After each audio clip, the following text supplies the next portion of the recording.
Go right ahead. All right. Well, good morning, everybody. Thanks for having us. This is our presentation on the functions of behavior. We are from Partners in Autism, which is a local family-owned company that provides services to individuals with varying abilities. I'm Becca, and my position at the company is a program coordinator. And I'm Logan, and I'm a behavior analyst, and we both work in the ABA department. So before we dive into kind of the meat and potatoes of our presentation regarding the functions of behavior, we're going to talk a little bit about Partners first. So what makes us different? We are Fort Wayne's only family-owned and operated autism center, and we are dedicated to providing quality services for children and adults on the autism spectrum and with differing abilities. So Tommy and Camille are our owners, and they founded Partners in Autism in 2014, and they are parents of a child on the autism spectrum. So they were ABA parents first. They know what it's like to trust others to care for a loved one with special needs. Our staff are thoroughly trained and credentialed to provide the same quality services we would expect for our own families. This training goes beyond special needs and basics to be autism specific. We focus on upholding the dignity of our clients, and we recognize that each family is unique and requires different types of support. Tommy and Camille make the promise that we would treat your loved ones as we would treat our own loved ones.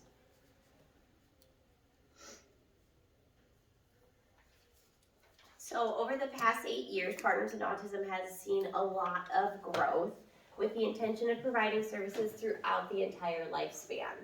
As mentioned, the first ABA services started in 2014 with a physical location.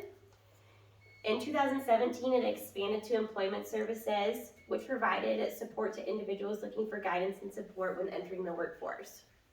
A year later, On Your Way Academy was established, and that was to bridge the gap between a controlled ABA environment and a mainstream classroom, just to allow for less restrictive environments, which acts as a major stepping stone in the lives of clients pursuing an educational path. Further expansion led to PAC services, which allowed Partners in Autism the ability to service more clients throughout the community through the Medicaid waiver. After that, there was the opening of the home office, which we consider and call the North Crest location, which not only housed employment and waiver services, but an additional ABA location. After that, benefit analysis opened the opportunity for the company to help clients understand how their state and federal benefits impacted services. In 2021, behavior consultation began as the second waiver service to support and provide more care to clients in the community and in their homes. And as we ended 2022, we purchased an additional location that will house another ABA clinic and allow for better services. We are also excited to begin this brand new year by launching a life skills program that will help with adults and children with varying abilities. So where's the new location? It is very closely located to the North Crest location. We don't have an address yet, Okay. but it's very closely located to You guys our are really secretive about the last location. North Crest location. I found out because my sister designed your offices. So Oh. I'll find out when we're ready. Yes, and it's our Lake Avenue location was rented, Okay. so it's not necessarily like brand new, as in we're gonna have a ton of new clients coming in. It's we purchased a new location, so we no longer rent the Lake Avenue Okay, location. so did you leave that? You left that location then? Yes, and we're all in the We're all North in Crest one building right building. now. Okay. Yep, and then we will Gotcha. separate when the new location is That's ready. awesome. Yeah. That's very Super awesome. exciting. very we're, exciting. We're pumped. So this is our ABA services team. We have our owners, Tommy and Camille. And then we have our Director of Operations, Amanda. We have our Director of ABA Services, Courtney. And then we have our two clinical directors, Connor and Olivia. So these individuals would be your point of contact if you ever had any questions or comments regarding Partners in Autism. So this slide just kind of demonstrates our logo, and it represents who we are. It was designed intentionally to encompass the individual and to show that family, staff, and the individual have to work together for the greater benefit. So the logo demonstrates a connection to our values that include respect for diversity, support for all stages, compassion for all individuals, quality practices grounded in data, and service that extends into the community. So then going off of that, respect for diversity, as Becca said, is one of our core values at Partners in Autism, as it allows us to honor autonomy and build independence. We work to uphold and protect the dignity of the individuals that we serve. We don't treat clients the way that we imagine they want to be treated. We get to know the individuals first, and we treat them how they want to be treated. By getting to know each individual, it allows for our services to be unique and individualized. Individuals should not be reshaped to fit into society. However, society doesn't always embrace individuals as they are. So we equip our clients with skills they wish to practice to reach the goals that they have for themselves. It's unique to us at Partners in Autism that our clients define their own success and they set their own goals. Our job is to help clients reach the goals that they have for themselves by helping them acquire and practice skills that are important to them. Our clients define their own success, and we offer a range of services for all ages and stages of a client's journey. Within each service, we focus on a client's own interests and personal goals, and we develop programs that are specific and specialized to them as an individual.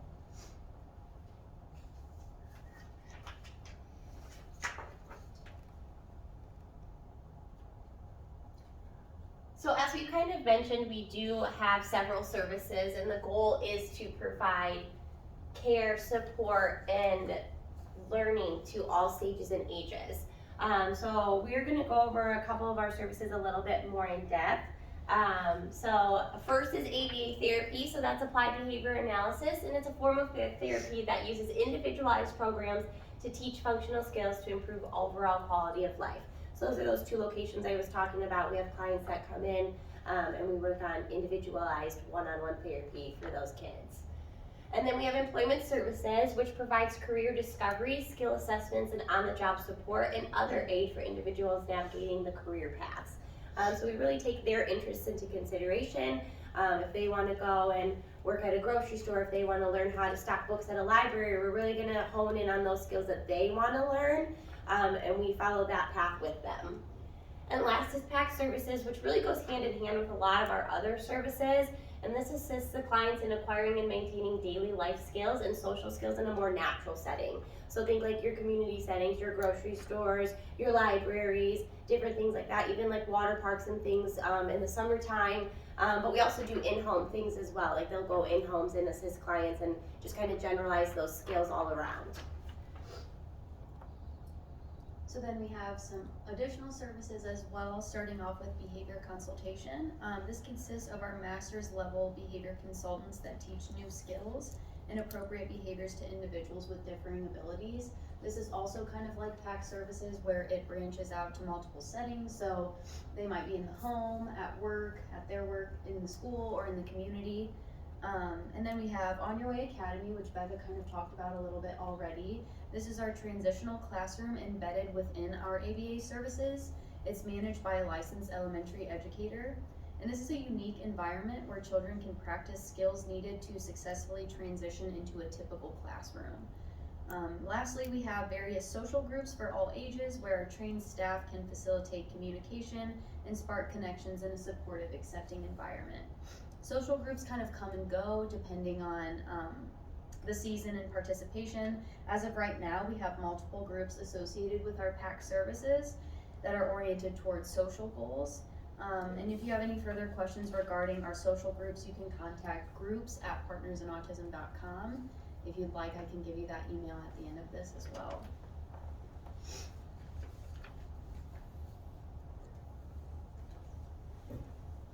So the autism journey is embedded in each of us, whether it be as an individual with autism, being the parent of someone on the spectrum, or just caring for those individuals. We understand that every journey is unique, and we acknowledge that clients and families are the expert of their own journey. There is no one who knows your experience better than you, and our goal is to collaborate and aid others in finding solutions without assuming we know their priorities. We strive to involve the client in the process at each step. When we begin working to change behavior, we seek to understand what the function is. Why is this behavior occurring? And by answering this question and understanding the function, we can respond in ways that promote learning and increase socially significant behavior in a helpful and respectful manner.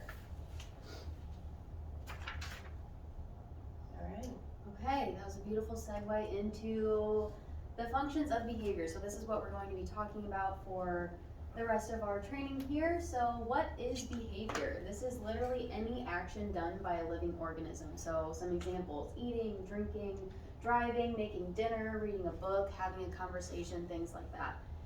So non-examples would be being quiet, staying in your seat, laying down, not eating junk food.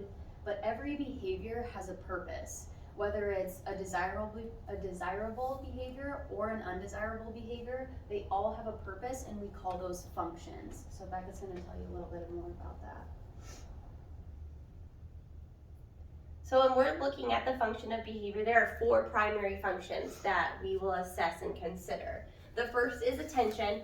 Next is escape, but is also referred to as avoidance. Tangible or access is the third, and last is sensory or automatic. So the way we like to remember this one is with the acronym EATS. Everybody eats, and every behavior serves one or more of these 4 functions. So we're going to dive into each function a little bit more, starting off with attention. So again, this is either a desirable behavior or maybe a more challenging behavior, but this function seeks reactions from others, such as facial expressions, eye contact, verbal comments, body language, things like that. This often occurs in situations where attention is diverted, so you're withholding that attention from the individual. Or where the client does not have a desirable way to gain the attention from others. So some examples: a child taps you on the shoulder and asks you to play with them. The function of them tapping you on the shoulder, they want your attention, they want you involved in what they're doing. Each time you talk to another person, the child screams until you look at them or engage with them. So that screaming behavior, they want your attention. That might be a little bit more undesirable, but it still serves the function of getting your attention. You see your friend at Target and you yell their name down the aisle so they will see you too. Again, you're wanting your friend's attention. You're going to yell their name so that they give you that attention. Courtney thinks this is the wrong one. I think it is. You do? Okay. Just keep You can keep rolling Yeah. with it? Okay. We had to make some edits to the PowerPoint because we use this one with a staff training, and I don't think this is the right one that we geared towards this presentation. That's So okay. it might be a little bit different than what you're seeing on your slides. I think it's okay. Yeah, They weren't, we'll be huge all right. edits. Yeah. All right, so the next one is escape and avoidance. So this is a behavior that seeks to remove or avoid an undesirable activity, interaction, situation, or even a stimuli. Some examples of this would be a child runs to the corner of the room and cries when you tell them to clean up. They're trying to escape that direction of cleaning up. They don't want to do it, so I'm going to run and hide in the corner because I'm escaping that. A child may crumple up a worksheet after it's placed in front of them to show you, like, I don't want to do this. I'm going to escape from it by crumpling up this worksheet. Or pushing vegetables around the plate or throwing them on the floor at mealtime. That is a form of escape. I don't want these vegetables, so how can I get away from them? Right on the floor. So the next function is access, and this can be access to a preferred item, activity, location, or stimuli. So this is a behavior that's going to result in access to something. So some examples: a child asks if they can go to the art room and paint a picture. They want access to the art room, they want to do some crafts. So they're asking you if they can go access that. A child runs out of their room while yelling, "I want my mom." They want access to their mom. And then your stomach is growling, so you open up DoorDash and you order some pizza. You want access to that pizza as you're hungry. And the last one, and that tends to be one of the more trickier ones to identify and acknowledge, is sensory and automatic. So this is a behavior that produces its own reinforcement without depending on the action of another person. So these behaviors fulfill a sensory need, whether it be visual, movement-based, auditory. So when I think about this function, I ask myself, would this behavior occur even if the person was alone? And that's kind of how you can identify if it's an automatic or sensory behavior, because you really don't need anyone else. Some examples of this would be a child repeatedly blowing on a pinwheel to watch it spin. Or a child might spill some water on the table and smack it with open palms to get that sensory input from the water splashing all around. Or on a warm day, you might like to drive in your car with the top down and feel the sun and the wind on your face. You don't need anybody else. You just like that input. That's reinforcing all by itself. Just some nice sunshine. Oh, And one last really common example, especially when it comes to individuals on the spectrum, is self-stimulatory behavior. Yeah, so frequently referred to as stimming. Common ways this might present is hand flapping. So you might see some hand flapping. Maybe rocking. Rocking back and forth. So all of those are sensory or automatic functions of behavior because in and of themselves, they are producing some kind of input for that individual. There we go. So, quality practice grounded in data. We use data in many ways to make sure that ABA therapy is effective and as efficient as possible. When you respond to behaviors, you won't be taking data like we do necessarily, but you'll be using some techniques that have been developed through careful studies by behavior analysts. So some of these tools are using replacement behaviors, pairing to support instruction, and then proactive and reactive strategies, and we're going to kind of talk about each one of these to give you guys some tools on how to respond to different behaviors.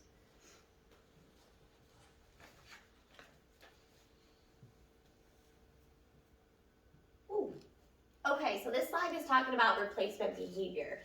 So when we see a behavior that might be undesirable or challenging, our goal is to replace it with another behavior that serves the same function. So we have to find a different way to address that function.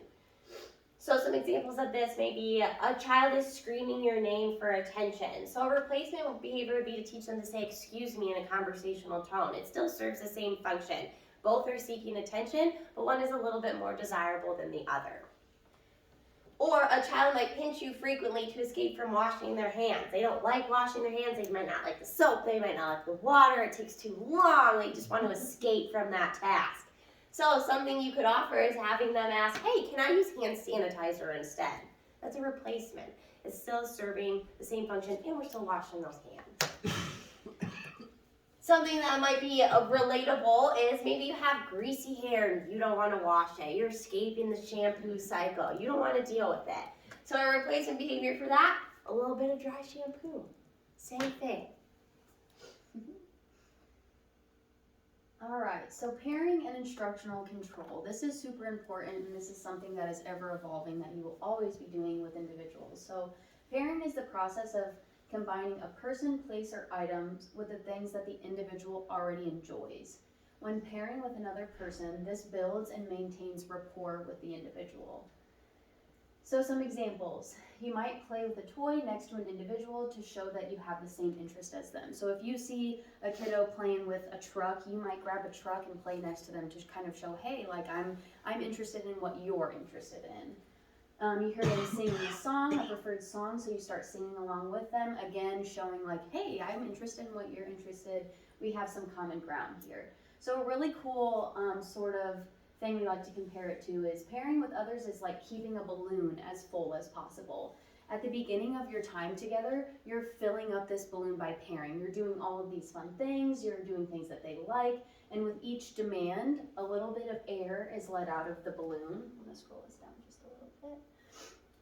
To keep the balloon full, you have to continue pairing. That's not something that you just do at the beginning and then you stop doing that.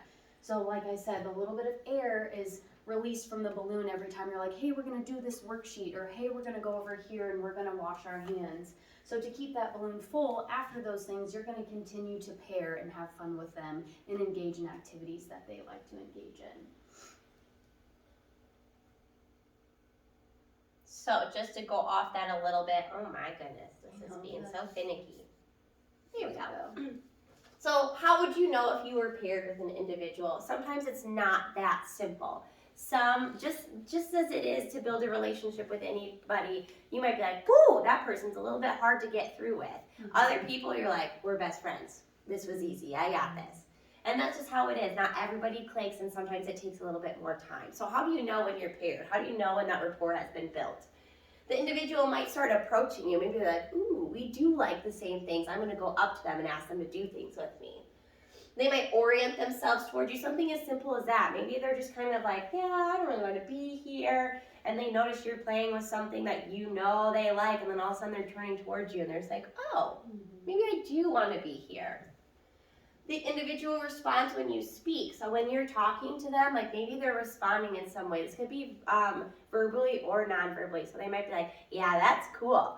Or they might point to something, make a noise of excitement or something like that. So you're like, okay, we're connecting here. They will start to follow very simple instructions. So you might be like, hey, hand me the blue block. And they're gonna be like, yeah, I can do that. And so they're gonna start really listening to your directions.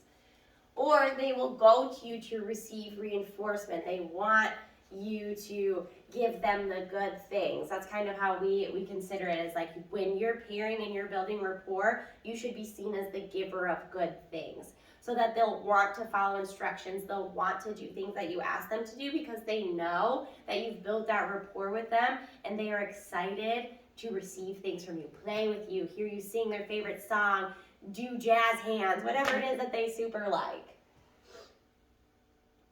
So these next two slides are going to be crucial. These are tools that you guys can utilize when approaching maybe more challenging behaviors. So first we're going to talk about proactive strategies. So these are going to be strategies that you're using before any behavior is happening, any challenging behavior. So these strategies focus on reducing the likelihood of a challenging behavior. This allows the individual to be as independent and successful as possible. So you're utilizing these all throughout the day to kind of prevent the likelihood of experiencing maybe an undesirable behavior. So some examples: setting expectations. This is something as simple as, hey, remember when we're in our chair, we need to keep our feet on the floor and our hands in our lap. Letting them know in this environment, this is sort of what's expected of you while we're here.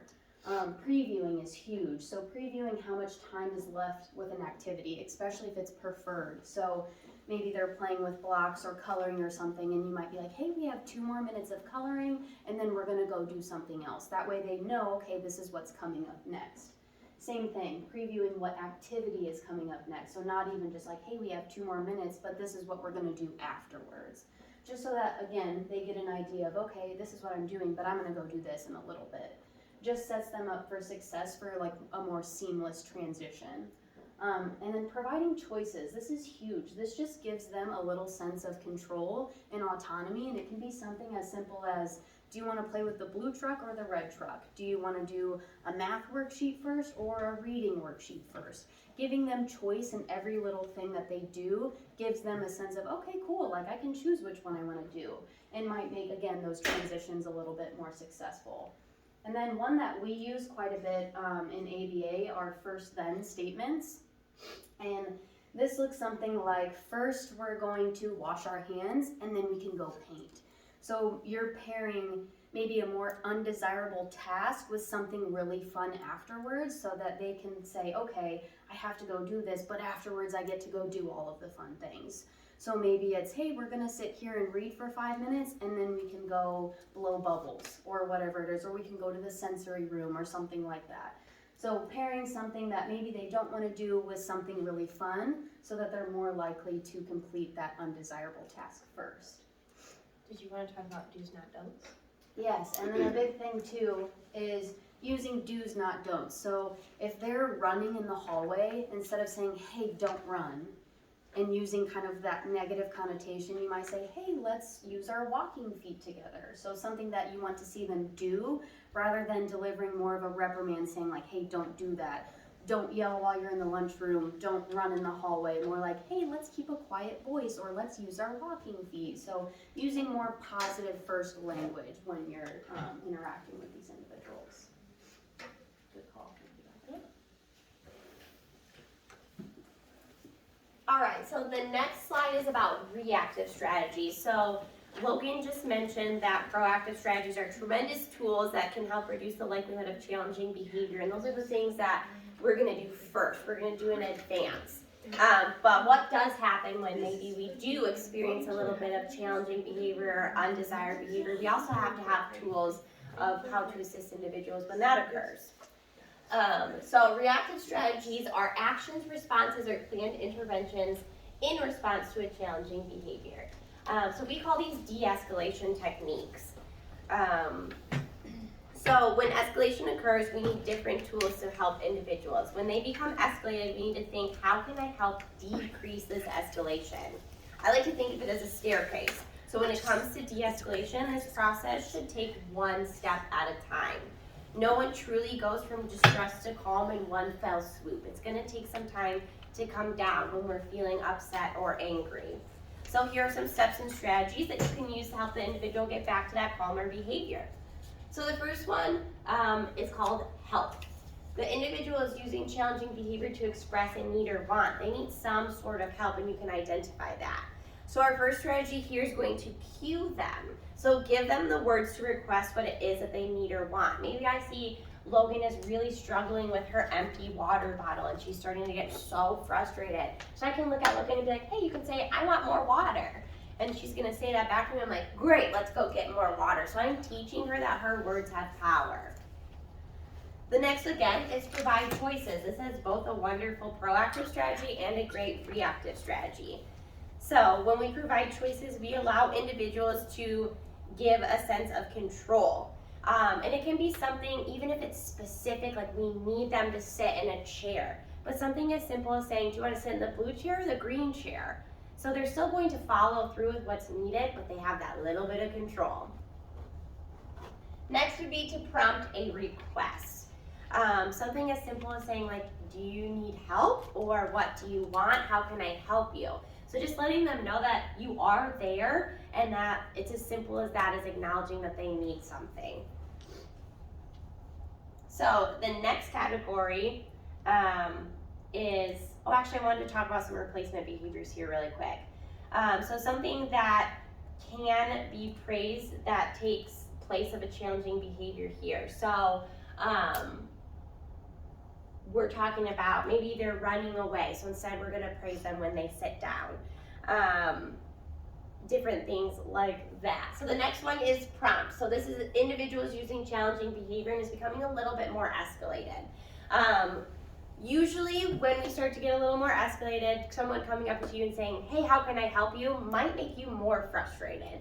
So now instead we're gonna use our prompt strategy where we're gonna cue them to do behavior that is more desirable. So if they are starting to slam their hands on the table or something, saying, hey, how can I help you, might not work in this instance. So instead we're gonna cue them to do a more desirable behavior. So we might say, hey, let's sit with our hands folded right now, or show me quiet hands. Let's put your hands in your lap. Something different like that. So we're gonna prompt a replacement behavior, or we might kind of rewire our thinking path and give an instruction that they're likely to follow. Maybe sometimes it's just as simple as getting us back on track. So if I know that this individual is really great with fine motor or gross motor skills, when they're starting to get agitated, I might be like, hey, man, like, show me stomping, touch your nose, nice job. Okay, what can I help you with now? Now that we've kind of reset, what can I help you with now? And the last one is called the wait strategy. So when we see very escalated individuals, think we're at the top of escalation. When we see very escalated individuals engaging in challenging behavior, sometimes it's just best to wait it out. Wait it out. We're not talking to them. We're not providing any unnecessary attention. We're giving them a moment to decompress before we get all up in their business to try to help them. So the big thing with this one is people think, well, I'm not being very helpful right now, but sometimes that's exactly what an individual needs, is just a moment. Some space. Some space, yes. So you're really just monitoring that situation, waiting for calmer behavior. And a lot of science does show that when individuals escalate to the point of screaming or extreme frustration, their ability to process and hear others is severely diminished. So all your efforts to speak to them, to cue or prompt desirable behavior, it's neither here nor there. They are not ready to listen, and that's okay. So it is almost unreasonable to expect an individual to respond appropriately during this time. So once a step in de-escalation has occurred, you can consider another one of those strategies that's mentioned. And one thing I really want to touch on is that children don't tend to do things just because they are angry or upset. So they have these feelings, but we have to consider why they are having these feelings. So that's the whole point of this.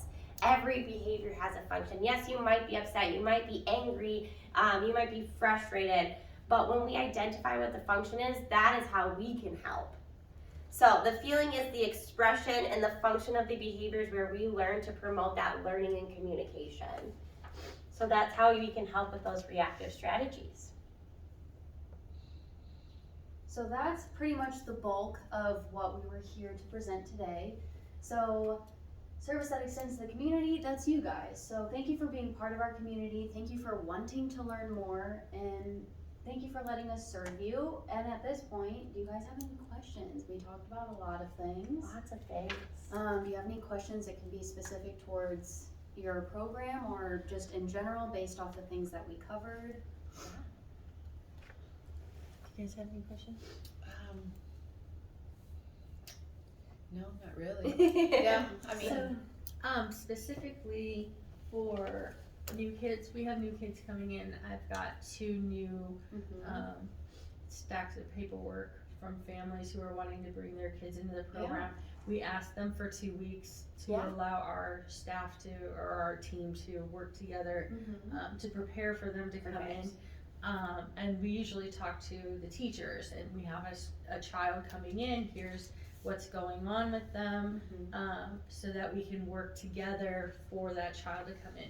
How can we help with, this is a new environment, this is a new teacher, everything is new. Yes. How do we help them to transition?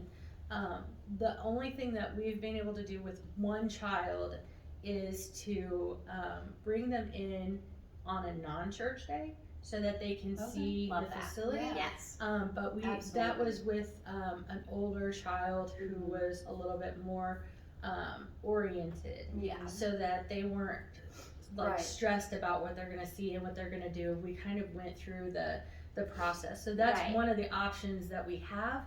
But I mean, just like, we've got parents who come in on a Sunday and they're like, here's my kid. That's where that pairing component is going to be super, super important. So I don't know if we can scroll back up to that slide.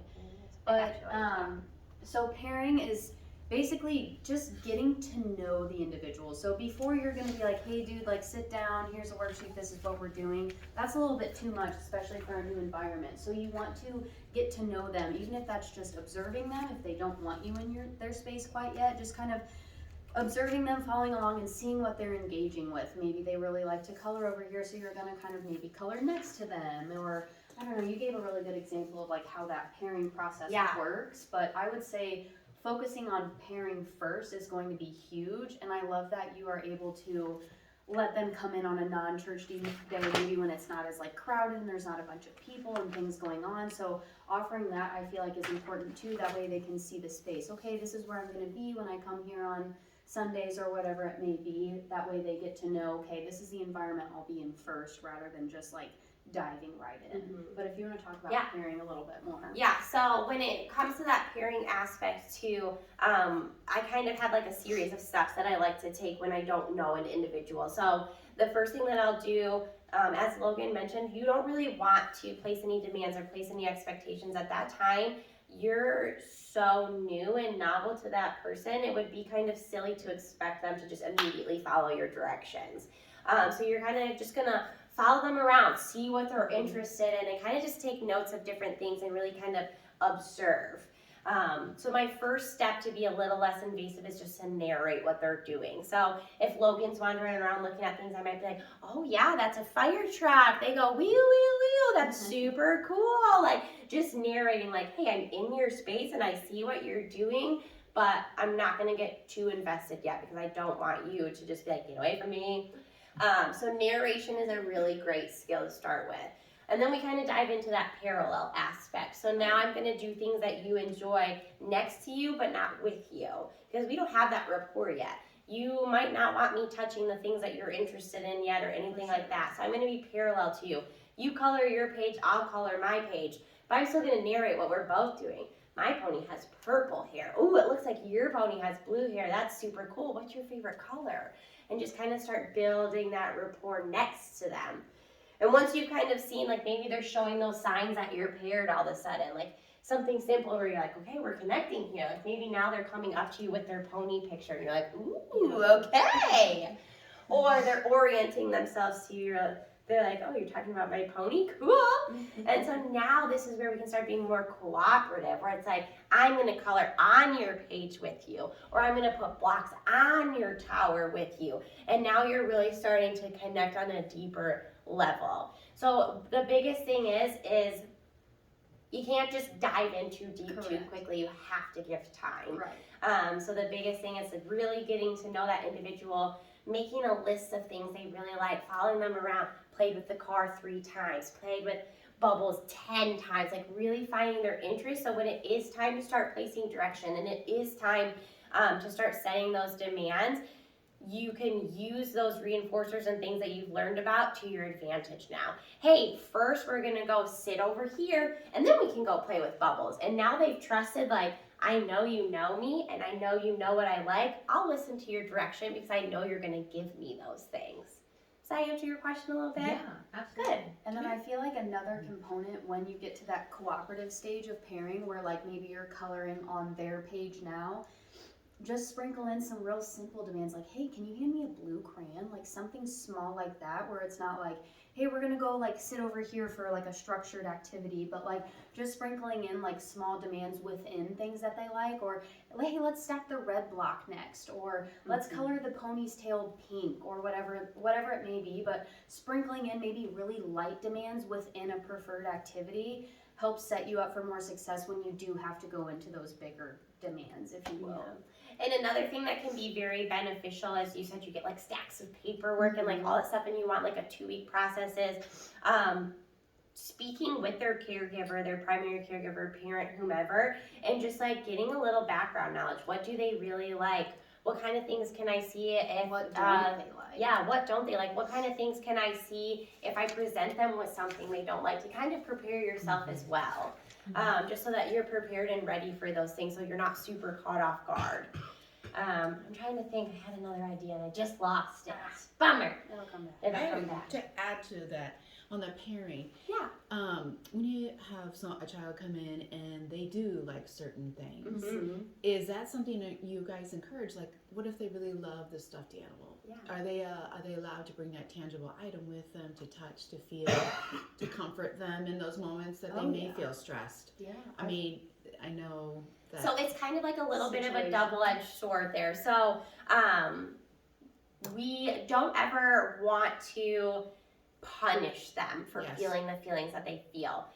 But sometimes having those items with them can be reinforcing in and of itself. Okay. So we are very careful that when we're displaying undesirable behavior or anything like that, that we kind of gently like push things to the side and we work through those situations first until we're displaying calmer and more desired behavior. And then we could probably cue or prompt like, hey, do you want this stuffy back? Or will this make you feel better? And you can prompt them and be like, I love how you're being more calm now. Here you go, let's take a break with your stuffy. Because when we are in those moments of really high escalation, just being like, here you go, take it, it's kind of reinforcing in and of itself. So now they're gonna say, oh, well now all I have to do is scream and throw a tantrum and I'm gonna get whatever I want.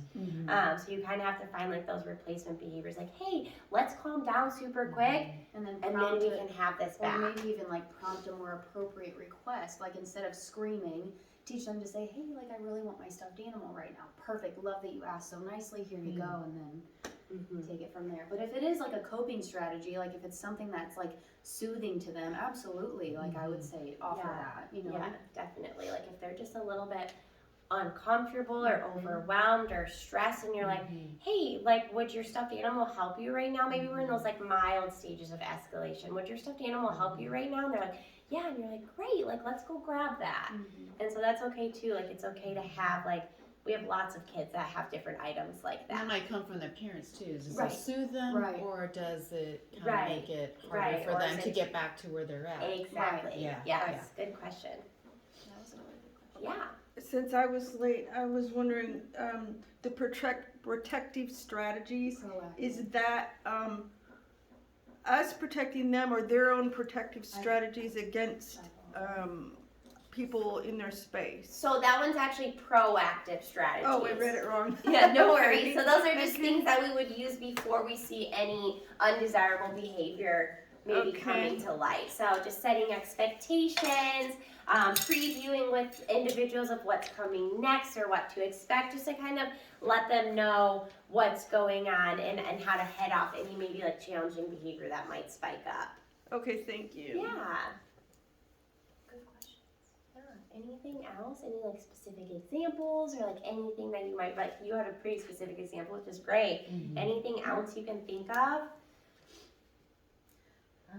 We have a couple kids who become a little more aggressive when they're charged up. Mm-hmm. So, not necessarily violent, but just, like either they'll throw something, or Right. they'll, so there's a little bit more aggression.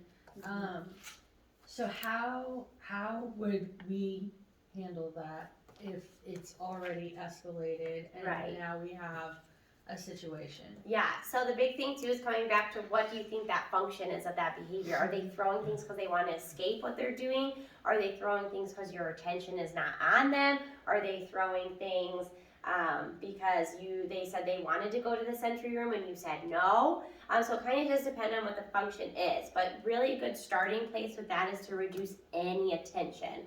A lot of times attention is one of the main, attention and escape. Those are the main two functions.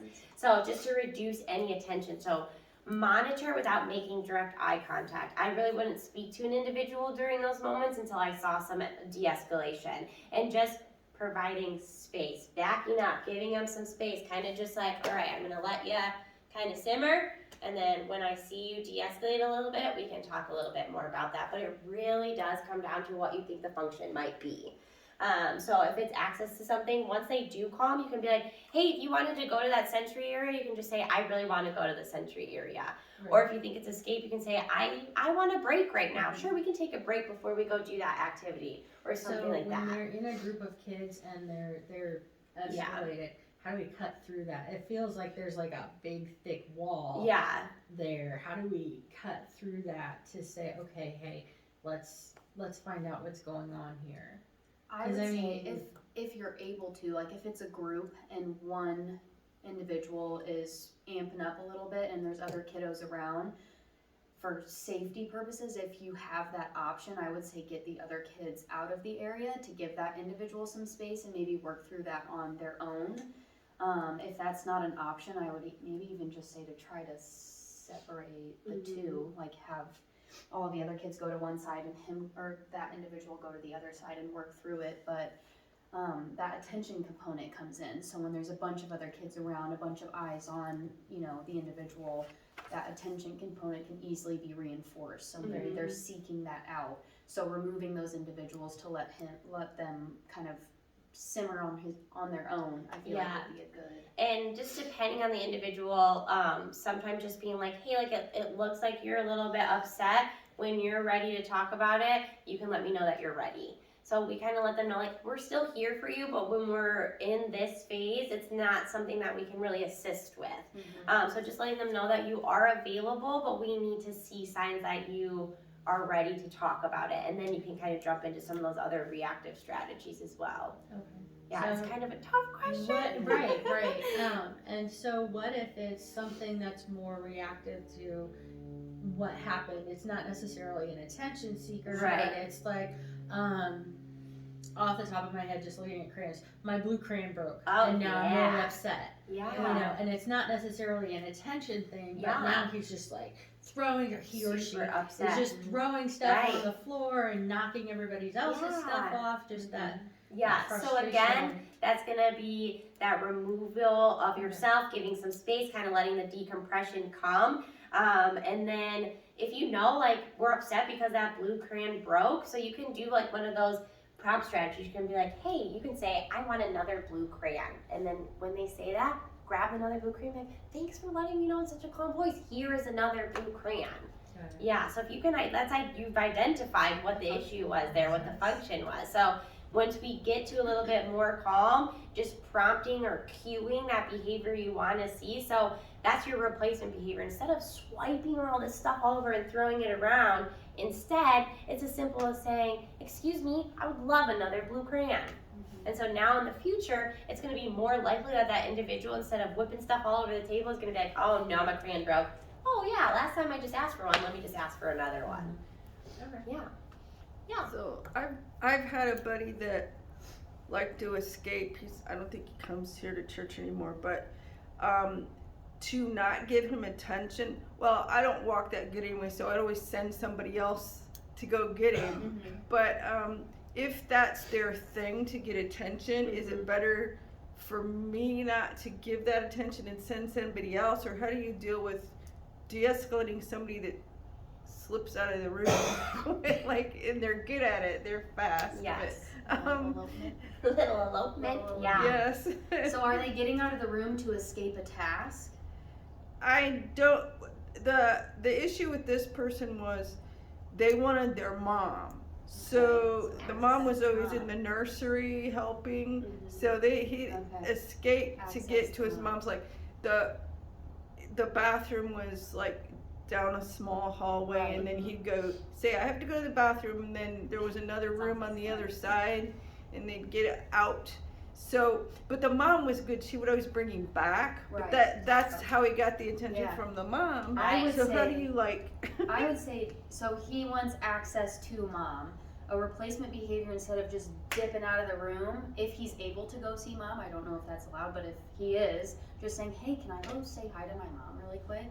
So asking you and walking together rather than just like running out of the room and doing it. Okay, that was a mistake I made then, because I would say, no, we're not seeing mom, because otherwise we'd always constantly, I thought, be seeing mom, but I never tried that strategy. I always did other things. And if they're not able to go see mom, maybe just even like orient yourself kind of near the door where he's gonna bolt, and just kind of remind him like, hey, we're gonna hang here for a little bit and we can see mom when we're all done, or after whatever. Right, and timers are a super big effective thing too. So if you know a specific time when he would have been able to see mom, like hey, 10 more minutes, 15 more minutes, like setting a visual timer and be like, hey, in 10 minutes when this timer goes off, it's time to go see mom. So previewing when he can access that. Yeah, exactly. That's a good question too. Anything else? I was just thinking another strategy for that would be, well, we can't see mom for another 20 minutes, so why don't we color her a picture? Why don't we do something for her? That's a We good do that That's a lot great. too. Yeah. Let's get out the Play-Doh and make her a little Yeah, I Play-Doh love that. person or Yep, whatever. We use that too. So, Okay, that's Let's a paint good her a idea. picture. Or we talk about Let's write her a something letter. that maybe they enjoy doing with mom that you could do with them. So we have Right. one individual who loves to play catch with his dad. Mhm. And he always is like, I want my dad. And we're like, well, dude, like, what's something you'd like to do with dad? What would you do with dad if you're with him right now? And he's like, I'd play catch. And we're like, let's go play catch then, and let's practice for when you get to go see dad. So we'll use something like that. Right. Okay, thank you. Of course. Anything else? We do have a 4-year-old who is nonverbal. And he's only been here once so far. He's one of our newer kids. How are we going to pair with him a little bit more? Because he kind of just is like, stands there and stares at the wall. Yeah, so one of those kind of situations, if they're not really leading you to anything, they're not showing you, it's not one of those situations where you're kind of just wandering around, you're like, you like fire trucks, you like Play-Doh. Great, something we like to do is we'll just put a variety of options out and we'll start playing with them and see, like, maybe they'll find interest if they were like, oh, well, that's cool, like, I kind of want to try that too. So you could put out, you know, bubbles, Play-Doh, a coloring page, a toy truck, and just near them and just start playing with a whole bunch of different ones. You don't have to be like, look at this, look what I'm doing. But if you're playing with them, it's that parallel aspect again. If you're playing with them, maybe that individual is all of a sudden going to be like, oh, well, that's kind of cool. Like, and then maybe they'll kind of start to play with something or something like that. So just when we're in those situations, we're just going to start to provide a variety of different things and just kind of like showing like, hey, all this stuff is available when you're ready. Look what we can do with it. Because it can be very tricky when there's not a way of a great communication factor, and they're kind of just like, I'm just going to stand over here. And then with that, with the individual being nonverbal, maybe you do that and you see a little interest, they start playing with the Play-Doh. Narrating is going to be huge with our nonverbal individuals. So, oh my gosh, you have the red Play-Doh. Oh my gosh, you're rolling it into a ball. Like narrating everything that they're doing, I feel like is another good way to just start pairing a little bit if they do, you know, seek interest in any sort of activity. Yeah, because it's a common misconception that when individuals aren't vocal verbal, when they're not speaking words or trying to make sounds or anything like that, that we don't need to do that back to them. But actually, it's quite the opposite. They need it much, much more. Right. So it shouldn't be a silent room. You're gonna annoy yourself. You're talking so much, and it's one of those things where it's exposure not only to communication and what sounds sound like and how they work, but it's also like they need to know that you're still interested despite the fact that maybe they can't communicate the same exact way that we do. I used to work with a little kiddo who was nonverbal, and I just chatted up a storm with him all day long. It was like my voice would be so sore, like, oh my gosh, bubbles, pop, pop, pop, pop, pop, pop, pop. And really it did provoke a lot of communication. That's what I was going to say. A lot of times we see with nonverbal individuals, when you are super engaged like that, they'll start to maybe emit more spontaneous sounds, or maybe they say like a little word and you're like, oh, did you know what I mean? It facilitates their communication and encourages them to try to communicate as best they can as well. Yeah, and it might not be vocal verbal communication. It might be like Body gestural language, something. If I'm like pop, pop, pop, they might all of a sudden look at me and go, Right. and you're like, yeah, pop, pop, pop. Yeah. So that's a common misconception when it's not reciprocated the same, that we should just sit silently. No, talk, Yes. narrate all day long. It's Yes. a really, really great thing.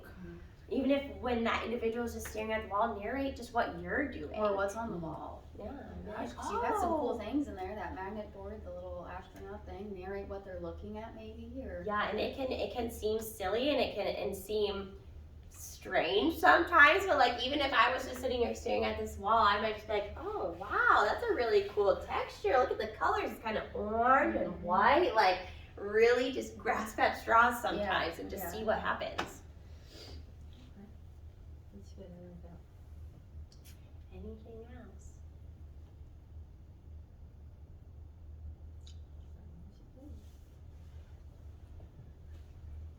Question,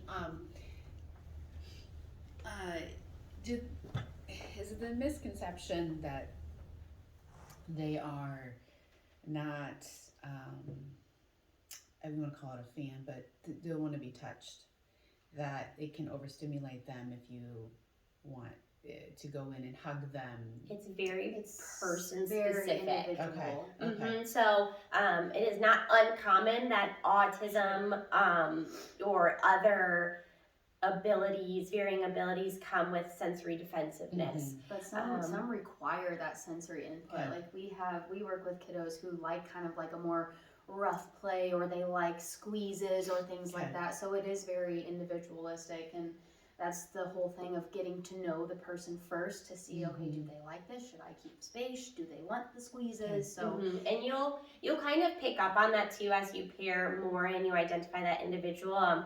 I have a kiddo that I work with, and I've known him for years, and he is very particular as to when he wants that touch. So if I go up to him, I'm like, hey dude, what's up? He'll go, and I'm like, oh, not right now. Okay, cool, that's totally fine. And then I have other kids who are like laying across my lap, and like, you kind of just have to go with what it is that they're presenting to you. And another big thing that we always like to say is like, don't assume that people want to be engaged with or things like that. Like, we don't ask kiddos for hugs or things like that because we don't want them to feel like they have to give us a hug or like they have to do anything like that. So if they initiate it, totally go for it. But being aversive to touch is very person specific, and you kind of have to go with what And they don't show take it you. personal if they And decide definitely to don't touch take them. it personal. Don't take it personal. Yeah. Let them know Exactly. that that's their right. Yeah, and we stick to a lot of like when we go for those physical interactions, like high fives, like we have fist bump. fist bumps. We have kids that like to think, like do things like that, or like wiggle, wiggle, wiggle, wiggle, like different things like that. So we do just like a lot of like gentle, mild physical interactions. Not Yeah, like different things hugging like or that. lap sitting, just like quick little. Yeah, little hey, boop, just things like that. Yeah, it's a good question. So this is like, I had an older brother who was very autistic. His way of affection was, if he got the idea to do this, he was nonverbal and all that, but he would pound you on the back, or pound you on the knee. But and you just have to sit there and go like, thank you, I love you. Thank you.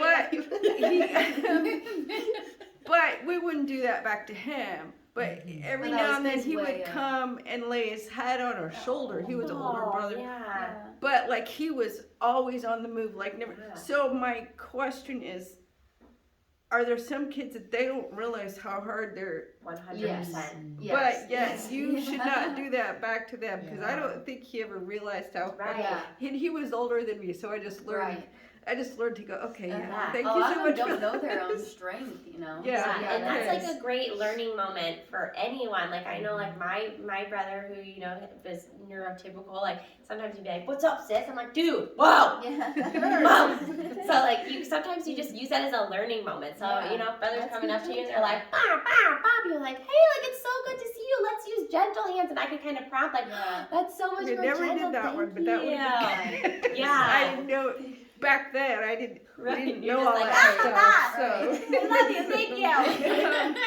Get the ice back up. Yeah, cool, yeah. Yeah, so you can use those as like learning moments. Like, I'm so glad you're happy to see me, but like, let's use gentle hands, and you can kind of like show like what that feels like. Okay, that's a good idea. Great, I never just like learned that learning one. moments. Yeah. I love that. Yeah, that's awesome. Anything else? I think we're sitting here thinking through all Yeah, the I things can see that you guys are all Yeah. like, okay, Yeah. hold on, there might be something else in there. Right. like, do you guys have any success stories you want to share? Because I think that's a good one too. Is not necessarily all the Yeah, I do think with the young man that I told you about, Gabe, I did have success with him. I used a timer every 15 minutes. That was his Awesome. mom's Good. request. And I did buy little toys and things. And I gave him a choice. Like if you're good, you can have a choice between. Mm-hmm. I mean, they were only dollar toys or whatever. Yeah. But sometimes I could tell when he didn't like the toy because it did the whole day. You're like, I don't really give a darn. But if you really wanted one of those, and then sometimes the goal was to go into the bigger group because he was old enough, and his thing was to me, he was really, really smart. Actually, I think he was too smart. He was bored Oh yeah. he was bored with learning the Bible. He knew all the answers. I mean, that's where I think he was coming from.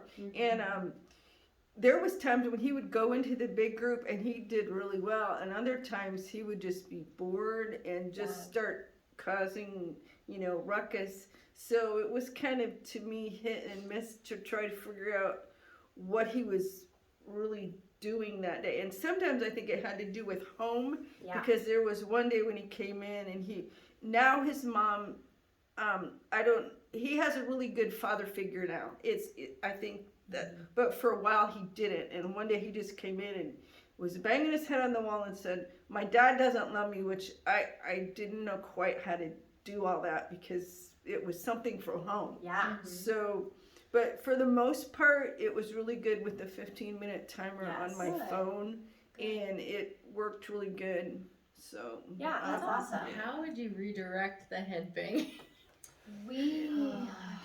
Right, that sigh of, Yeah, so it's not really something that we can give too much direction Right. because we are trained in physical management. So we have certain interventions in place so for we have Right. certain individuals things. who engage in that to address that specifically. Yeah. I wish I had a better answer, Right. but we really don't. Really, rule of thumb is if it's something that you don't think is going to cause significant injury, to just ignore it.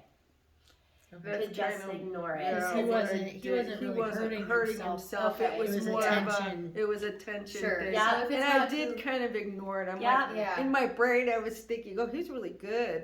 Yeah, it's just one of those things where, like, rule of thumb is like, Okay. if you don't think an injury is gonna come from it, ignore If it. it's And not you an quit magnitude to after cause like harm. a few minutes. I Yeah. think it was because after getting there, I think something happened at home, and after getting there and starting the timer, we kind of got Right. redirected. Redirection, So- perfect. Beautiful. Redirection is Beautiful. perfect. But yeah, a lot of times with self-injurious behavior, it comes down to just removing attention, letting it fizzle out, redirect kind of thing. Yeah. Yup, perfect. I've seen the hold. I know you can't speak to it because you say there's someone else that kind of, can you just speak to it as far as what you've seen, successful, not successful, you don't recommend where people come around that child? So and it's all very, that? so I'm Because actually there's- one of our company's safety care trainers. So I'm actually the person that teaches our company. Okay. So woohoo, here I am. So we use, the thing is there are so many different physical management Yes. systems out there. Okay. And they all are very, very different. So it just Extremely. depends on, you may have seen individuals who are trained in CPI, which is a little bit more forceful, a little bit more takedown Or man. kind of thing. Yeah. Whereas safety care actually is Hands off. stemmed from more of the behavioral component, kind of Right. more of the ABA approach. So we use like the Least de-escalation techniques that we talked about are actually part of safety care training as well to help prompt wait. So the big thing with our safety care training is we go least to most restrictive. We're gonna try every single step in between and Before hope we have to use that we don't have to go hands-on, because there's so much science behind all of that other verbal de-escalation, prompting, proactive strategies, reactive strategies, all that stuff that we shouldn't have to immediately be like, let's put them in a hold, Right. because there's so many Oh, other I'm things. glad you understand. Okay. Because there's some Like people who those. just Right. within Yeah. Yes, a and small amount of sometimes- time, that's their go-to. Right. Yes, and Because some I've seen that systems and say done that. that. So Yes. some of these different systems, I know some of them out there literally say, if you feel that your personal autonomy is being infringed on, do whatever you have to do. Mhm. So it really Yeah, just I don't- has come down to like Yeah. research and understanding the system and what it is that your community, your corporation, your company needs. And Partners is like very, very particular on our management and physical management techniques. Like it is my pride and joy, one of my sweet little things that I'm just like, I never want an individual to feel like that's how we have to deal with You it. have to I never restrain want them, that. Right. yes. And it's like if it came yeah. down to Like a the last massive resort. safety, like that's it. There's criteria. We have so many boxes we Yeah. have to check to get to that point because it's a last resort option. We have so many other great tools that we can use before we get to that point. Everything else is exhausted. In a Yeah, we sense. have to exhaust all options, and I need to look at that situation and go, if I do nothing, Yes. if I don't do something, will this person get hurt or will Correct. somebody else get hurt? Correct. And that's when I make my call to jump into physical management or something like that. And honestly, I've worked at Partners for 3 years now. I've been a safety care trainer for 4. And at Partners, we have very, very rarely had to go into physical management because we have so many other techniques that are, and we work with a That's good. variety of individuals with a variety of different aggressive tendencies and things like that. Like we've seen some stuff. I've seen it. But we've also known that those lesser restrictive maneuvers Are work just successful. fine. Yeah. Yeah. So it's really based on the system. And it just comes down to research and understanding and things like that. And safety care has proven to be like one that we really like. And I've been trained in several other ones and I'm like, nope, I like this one. This one's good. This one's safe. This one's humane. We really like Yes. this one. Right. Yeah. And that might come with having the weight part too, going through the dinner, getting Yeah. that emotions under, Yeah. under Yeah. control, working through it. Let You know, them it may have take some 2 or 3 steps, space. Yeah. but it's the space, it's the time, Yep. it's Yeah. the effort you're putting into it. They feel Exactly. that support, they know that they're okay where they're at. Exactly. Yeah. Yeah, and that also comes down to that pairing component. Like, do I trust you to take care of me when I'm in this Correct. situation? Yes. Yeah, Very, it comes very down to important. that too. And when it does come to the wait strategy, one of the bigger things is people always go, well, how long should I wait? And I'm like, as long as you have to. I've waited for a client to de-escalate significantly for 4 hours. So have I. 4 hours. So have I. And then finally, we got there and I was like, yo, what's going on? How can I help you? And they're like, da-da-da-da. And I'm like, yep, let's go ahead and do that. And right on with our life we went. And it's just like, sometimes that just is what it is. But at no point was I like, a hold is warranted. I just was like, oh wait, that's all right. You need time. That's cool.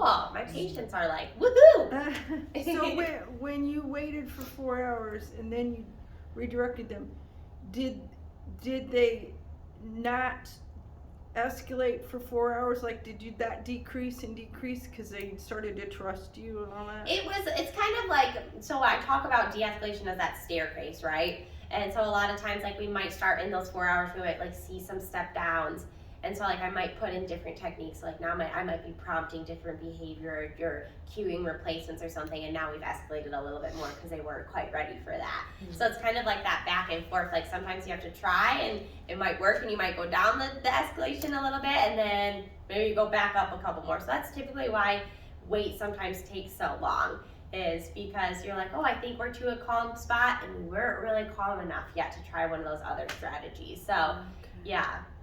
And it's just one of those things. And a lot of times, like, kiddos get bored. They're like, okay, whatever, I'll just ask for it. It's fine. Like, they're just trying to, like, test you and break you. And you're just like, it's all right. Like, whatever you need, I'll wait. It's cool.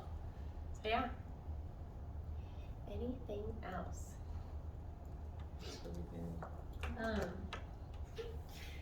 We are constantly learning, and so there's a lot of times where I'm sitting here and I'm learning something new and go, oh, shouldn't have done that. I did, yeah. Trust me, us too. Right. When you're working with humans, Mhm. which we are, everything is so unpredictable. And there's so many things that could happen and you're just like, ooh, maybe that wasn't quite the right thing to say. So we do that every day where we're just like, whoop, we weren't quite ready to do that, or ooh, maybe I shouldn't have said it that way, or like something like that. And that is It's just part of it. it's just part of it. It's not a math problem where you know 2 + 2 = 4 every single Right. time. It's just not gonna work that way. Right. And it's something we always tell our people that we work with and that we train is like, give yourself some grace. Our techs are so hard on themselves sometimes. We're so hard on ourselves sometimes. I know you guys probably are too, but give yourself some grace. You're not perfect. There's human error. Maybe something that worked yesterday is super not gonna work today. And that's because we work with people. And everybody's different and every day changes something. So like, give yourself some grace. You're gonna make a mistake. You're gonna think something worked and it's not. And you're gonna go, oh man! Or, oops, I forgot I was supposed to do that. I just learned that. Like, that's okay. Like, everybody does that. So give yourself some grace. It's tricky. Sweet. Anything else? Any other thoughts? Well, thank you for Yeah, thank you so Thank you for much. coming. And you have our contact information, so if there's anything that comes up or if you think of anything future-wise, Yep. reach out. And if you Okay. want, we can leave these here. Yes. If you have more people that would be interested in Yeah. this information, we can leave these with you guys. That way you can distribute that if you Yeah. want. Great, thank you. Perfect.